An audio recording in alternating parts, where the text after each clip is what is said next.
Tujuan pembangunan berkelanjutan menjadi salah satu upaya untuk melaksanakan pembangunan internasional yang juga diharapkan mampu untuk menjangkau hingga tempat terpelosok di daerah-daerah. Salah satu poin SDGs yang menjadi kajian adalah poin nomor 2, yang membahas zero hunger atau mengakhiri kelaparan dan pemenuhan nutrisi pada masyarakat. Isu yang kerap menjadi permasalahan terutama di Indonesia sendiri adalah kurangnya pemenuhan nutrisi yang dapat menghasilkan banyak masalah baru seperti malnutrisi maupun stunting. Dari sini, stunting menjadi salah satu masalah utama dari program SDGs khususnya di Indonesia. Data juga menunjukkan bahwa tinggi badan rata-rata orang Indonesia ternyata masuk dalam kategori terpendek di dunia dengan tinggi badan orang Indonesia berada di peringkat 13 terbawah di dunia, peringkat 6 terbawah di Asia, dan terendah keempat di Asia Tenggara. Oleh karena itu, permasalahan tinggi badan, Indonesia memiliki tugas dalam hal stunting ini. Setidaknya, 1 dari 3 anak Indonesia atau sekitar 31,8% masih mengalami stunting. Stunting sendiri dapat berdampak pada rendahnya kemampuan kognitif anak, kapasitas belajar, juga risiko penyakit kronis seperti diabetes, morbiditis, dan mortalitas. Dampak pada pertumbuhan penduduk ini dapat menurunkan produktivitas sumber daya manusia. Salah satu cara untuk mencegah stunting menurut rekomendasi WHO dan UNICEF adalah pemberian air susu ibu eksklusif sampai bayi berumur 6 bulan. ASI eksklusif artinya bayi tidak mendapat asupan lainnya selain ASI. Pola asuh yang baik sejak anak dalam kandungan juga merupakan hal penting dalam pencegahan stunting. Lanjut dulu.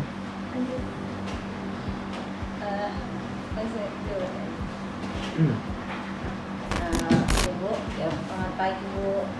Kami dari mahasiswa HI 2019 Universitas Andalas.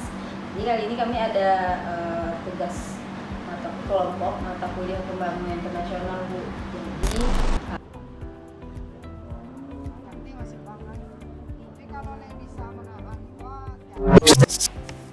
kalau yang kita tahu dengan stunting itu pertama dengan melihat tinggi badan seorang, itu yang kita ketahui bahwa anak ini kita curigai stunting, tapi tanda kutip tidak semua orang pendek yang dikatakan stunting, tapi yang stunting pasti pendek.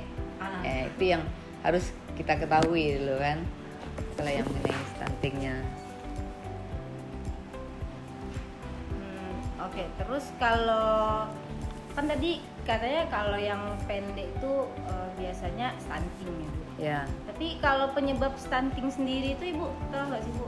Nah, seperti yang kita ketahui tadi, yang dikatakan stunting itu adalah sebuah kondisi di mana gagal tumbuh pada seseorang, yaitu pada anak yang disebabkan oleh gizi kronis. Kronis maksudnya situ gizi menahun.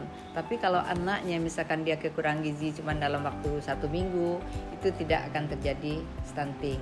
Tapi kalau udah menahun diartikan di sini bisa saja dari dalam perut ya, dalam kehamilan. Gizinya tidak seimbang sampai anak berumur 2 tahun, itulah yang dikatakan menahun tadi. Itu kalau sebagai penyebab. Jadi penyebabnya itu lebih identik pertama dengan gizi, kedua parenting itu pola asuh, kita artikan ke pola asuh, yang kemudian lagi PHBS, lingkungannya di situ. Jadi walaupun bagus kita berikan nutrisi, kalau PHBS-nya sendiri kurang, kebersihannya kurang, secara otomatis kan si anak bisa infeksi, bisa juga stunting. Sebetulnya banyak penyebab, tapi kata kuncinya yang 3 itu. Pertama pola asuh, gizi ya yang pertama, parenting, PHBS. Bayi mungkin bisa dilihat dari berat badan di normal di umurnya gitu. Kan dari grafik Z-score itu bisa kita lihat misalnya bayi baru lahir itu kan normalnya itu di atas 1,5 kilo gitu. Aku lupa. Ada batas minimal untuk berat badannya gitu. Nah, jadi kalau misalnya dia di bawah batas minimalnya, itu bisa kita asumsikan bahwa dari bayi itu namanya berat BBLR bayi berat badan lahir rendah gitu. Nah, kalau bayi berat badan lahir rendah ini itu juga bisa menjadi faktor resiko terjadinya stunting. Nah, makanya kenapa bagusnya itu anak-anak itu terus dibawa ke posyandu biar ditimbang terus berat badannya, tinggi badannya, pertumbuhannya. Nah, kalau misalnya bayi kan bisa dilihat dari berat badannya, tapi kalau misalnya anak 3 tahun, 4 tahun itu bisa dilihat anak-anak itu dengan anak-anak seusianya, anak-anak lain yang seusianya itu gimana? Apakah dia lebih kecil, apakah dia kelihatan lebih muda, apakah dia lebih pendek kayak gitu. Nah, biasa ciri-ciri yang kayak gitu tuh bisa kita curigai untuk apakah dia emang terjadi stunting. Nah, untuk cara ngeliatnya itu bisa dilihat dari grafik Z-score itu. Kalau dampak itu udah pasti dampak ke ekonomi. Nah, ke negara pun akan berdampak nanti kan. Gimana? Dan ke anak sendiri mental mereka pun pasti akan terganggu. Contoh lah, misalkan dia sedang berteman, sedang bermain, namanya pendek, artinya kan bisa saja mereka dibully. Iya. Nah, terus ke ekonomi, kadang-kadang di sekolah kan ada sekolah yang harus tinggi badan segini. Sementara mereka mau masuk pendidikan ini pasti nggak terima. Untuk kerja, Kadang minimal tinggi secara badan. analisa kita garis besar kan pasti berdampak. Sementara sekarang kan kita lebih inginnya mempersiapkan bonus demografi kan. Berarti dampaknya emang bisa jadi lebih besar ya, Bu? Besar, makanya sekarang ada peraturan dari Presiden yang mengeluarkan peraturan 21 tahun 2000 peraturan nomor 72 tahun 2021. Makanya ada peraturan Presiden sebut karena dampaknya ke negara nantinya. Baru tahu saya, Bu, kalau bisa sampai ke situ Ini jauh. pun target dari pemerintah nanti sampai 2024 tuh udah turun angka stunting. Apakah ada emang dampak seperti apa sih gitu maksudnya? Kalau menurut Dwi gitu. Kalau dampak banyak ya. Kemarin juga aku baru tutorial kan. Ada juga karena lagi dibuat masalah kesehatan masyarakat. Jadi kemarin tuh ada juga pembahasan tentang anak yang stunting.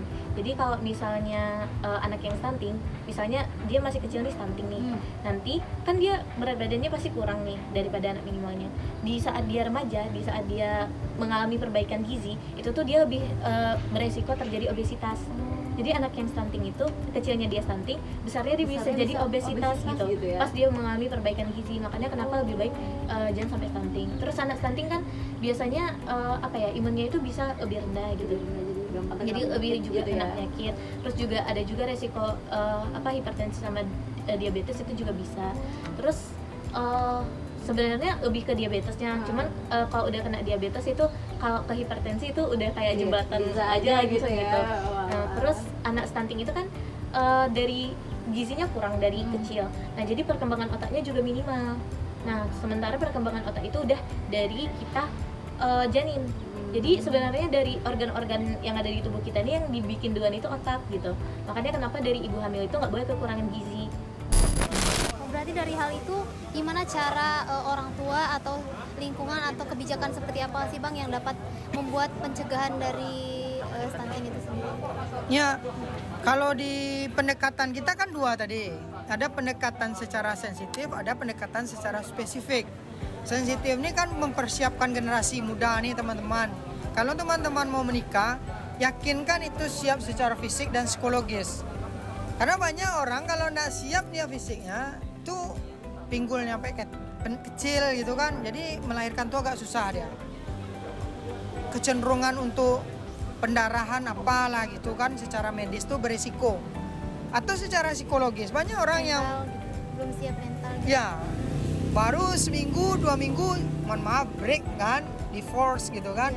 Pak cakak ya kan yang buang-buangnya nggak siap mentalnya kan. Yang dibutuhkan dalam perkawinan tuh kan manajemen ketidakcocokan itu tadi. Jadi orangnya nggak cocok kan. Jadi bukan berarti dari hulu tadi persiapan perkawinan, pemenuhan gizi kan. Itu mungkin ibunya mengikuti sosialisasi mengenai gizi baik, gizi Ya. untuk anak, pertumbuhan. Iya, pola asuh. Pola asuh. Termasuk terakhir tuh ada pendekatan selain dari sensitif tuh ada spesifik nama. Itulah penambahan terhadap darah merah. Kan ibu-ibu nih beresiko terhadap stunting ini ketika salah satunya dia kekurangan darah merah. Atau darah putih gitu kan. Makanya perempuan dianjurkan Anemia. untuk minum obat tambah darah. Nah itu dia, itu pendekatan spesifik namanya kan. atau sanitasinya kan, kalau misalnya dia hidup mohon maaf tidak layak Tempat kerja. berisiko dia. Jadi sanitasi itu penting, misalnya BAB, tempat BAB, air bersih termasuk sanitasi udara kan. Nah, jadi banyak faktor dia yang menyebabkannya tuh gitu.